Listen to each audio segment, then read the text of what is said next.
Of all thank you for your time. हम यहाँ पर आए हैं एक आपका छोटा सा इंटरव्यू लेने के। हम SMIU के स्टूडेंट्स हैं और ये मेरे फ्रेंड है Maria Fatima. First of all tell me about your business. आपका क्या बिजनेस है और उसका नाम क्या है?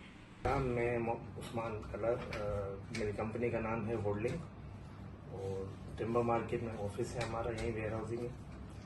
बेसिकली हमारा जो बिजनेस है वो टिम्बर का है। टिम्बर का हम इंपोर्ट करते हैं और पूरे पाकिस्तान और कराची सिंध के मार्केट में होलसेल करते हैं, इंपोर्ट करके फिर यहाँ होलसेल करते हैं। और आपने ये बिजनेस कब स्टार्ट किया? मेरी कंपनी ने स्टार्ट किया है 2011 से, और इससे पहले हम अपने वालिद साहब का जो हमारा अपना बिजनेस था, इससे पहले हमारे दादा का बिजनेस था, तब से नस्ल दर नस्ल चला आ रहा है। और आपके बिजनेस का पर्पस क्या था स्टार्ट करने का? बस यही टिम्बर का। टिम्बर में पहले मुख्तलिफ आइटम्स पहले कुछ और थे दादा के दौर पे, फिर वालिद साहब के दौर में, अब हमारे दौर में कुछ जदीद जिद्दत आ गई तो आइटम्स चेंज हो गए।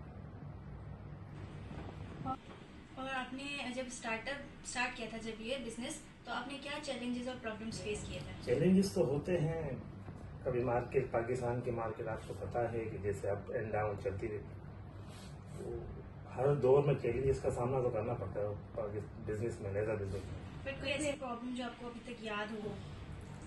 नहीं, ऐसे तो कोई ऐसी खास प्रॉब्लम नहीं आई, लेकिन इलेक्ट्रिसिटी बड़ा प्रॉब्लम है हमारे। लोड शेडिंग बहुत होती है हमारे ऑफिस में।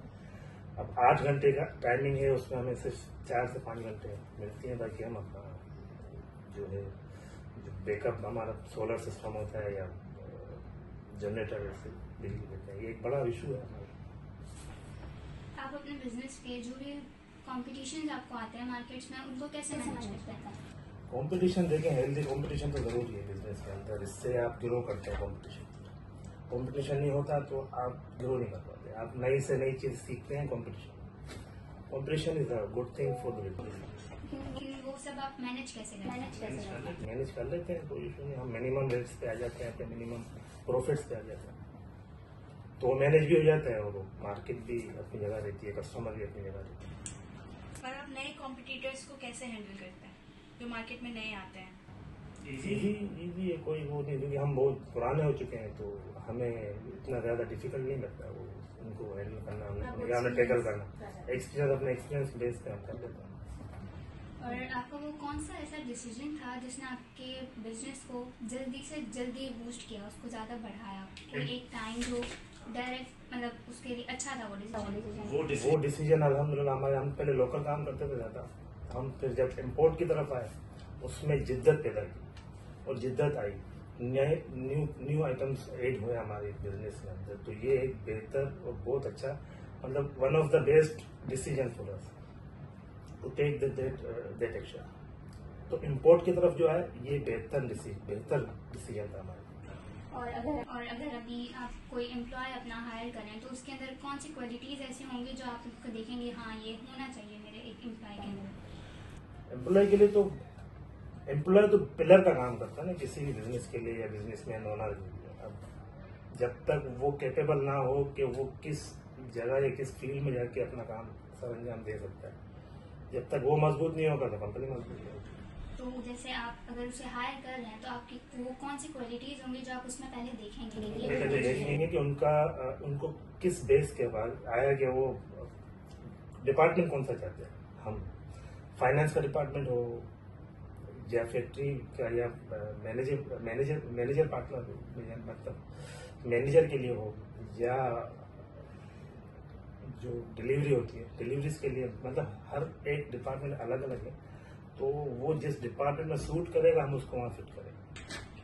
और कोई ऐसा फेलियर आपकी पूरी जर्नी में, कोई ऐसा फेलियर हो जिसने आपको कोई सबक सिखाया हो, कोई लेसन दिया हो, जैसे आपने कुछ सीखा हो और वो दोबारा गलती ना की हो? सीखने को तो ऐसा है, देखिए हम डे बाय डे रोजाना सीख ही रहते हैं, लर्निंग प्रोसेस में रहते हैं हमारे यहाँ। तो बाकी कोई इस तरह का कोई खास ऐसा कोई वक्त आया नहीं अलहमदुलिल्लाह कि जिससे बहुत बड़ा नुकसान हुआ हो या हमने उससे बहुत सीखा। तो हम रोजाना सीखते हैं, रोजाना उस पर इम्प्लीमेंट करते हैं। इसी तरह लाइफ और बिजनेस पाकिस्तान में चलता है। अच्छा, आपने अभी कुछ सोचा है अपने बिजनेस को एक्सपेंड करने के लिए, या एक्सपेंड सोचा है तो किस हद तक एक्सपेंड करने के लिए सोचा है? सोचा है बिल्कुल, बहुत सी चीजें हैं, नई चीजें वो ऐड करने के, लेकिन आजकल थोड़े से हालात और मामला पाकिस्तान की वजह से देखा, हम अभी वोट से सारी वो निकले हैं, तो अब देखते हैं नई स्ट्रेटेजी क्या बनती है, फिर उसके ऊपर उसको पोस्टपोन कर दिया, उसको आगे की तरफ नेक्स्ट देखें अभी क्या होता है। फिलहाल तो जो चल रहा है इसी को देखते हैं, किसके बाद एक्सपेंड करेंगे। तो वो कौन सी 3 क्वालिटीज़ होंगी, नहीं 3 एडवाइस होंगी जो आप न्यू बिजनेसमैन को देना चाहेंगे जो स्टार्टअप कर रहे या हैं जो अपने यंगस्टर्स business हैं, जो छोटे अभी स्टूडेंट्स हैं? मैं जो न्यू कमर्स हैं, नए लोग जो आने वाले हैं, जो अपनी तालीम से फारिगुल तहसील होकर अपनी बिजनेस की तरफ आना चाहते हैं, उनके लिए सबसे पहले तो हार्ड वर्किंग है, जो उनको करना बहुत ज़रूरी होगी, उसके बगैर कामयाबी नहीं मिलती। दूसरा ईमानदारी, मतलब लॉयल्टी अपने अपने साथ, अपने बिजनेस के साथ, चाहे वो उनका जो इन्वेस्टमेंट लेवल है बहुत नीचे हो, बहुत थोड़ा हो, उससे कोई इशू नहीं, उससे कोई फर्क नहीं पड़ता। ये दो चीज़ें, दो क्वालिटीज ऐसी हैं जिनके बगैर पॉसिबल ही नहीं है कि वो आप कामयाब हो सकें बिजनेस में। तो मेरी एडवाइस उनके लिए ये होगी कि हार्ड वर्किंग करें, कोई इशू नहीं है, जो रिजल्ट आ रहा है अच्छा ही रिजल्ट आएगा। अभी नहीं आएगा 6 माह बाद, साल बाद, 2 साल बाद, उसका रिजल्ट अच्छा ही आएगा। पॉजिटिव वे पे काम करें तो रिजल्ट भी पॉजिटिव होगा। Thank you for your time and cooperation. Thank you for your coming, and thank you so much. Thank you so much.